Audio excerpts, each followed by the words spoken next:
Call of Duty is a perfectly mixed cocktail of various points on the emotional spectrum. The yo-yo effect when playing the game contributes to you coming back for more. You can go from amusement, maybe you just figured out a new combination of attachments or a new gun. Anger, maybe you got sniped across the map by someone with a no-glint sniper laying prone in an area that only makes sense to them. Excitement, you pull off a quad feed or get a collateral. There's so many ups and downs within the game that contribute to the good times being good and the bad times being worse. This is done by everything from the matchmaking down to the level design. Elevated areas to snipe from with sight lines over the entire map is one deliberate example. Another on the opposite end would be adding slide canceling back into the game.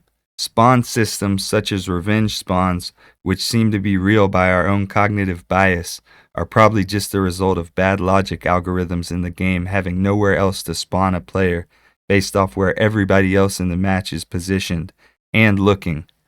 Line of sight has a good amount to do with spawns, which is why spawn trapping is so common on Rust and Shipment. Anytime somebody wins, somebody else loses, and when somebody gets a kill, another player has to die. This is all balanced out by various factors. There's psychologists and doctors that work with companies to develop dopamine reward systems that make you more invested in the game, whether that's into wanting to improve or simply spend more time in game or more money. The more you invest any of those things into the game, the more you'll fall into the sunken cost fallacy and be more willing to spend further time, money, or energy on the game. The more time you spend on the game, the more justifiable it is to buy a $20 Black Noir skin that gives you an advantage as well in certain situations. The more money you've spent on the game, the more compelled you feel to continue getting on, to feel as if your skins are not a waste of money and your time improving was not in vain.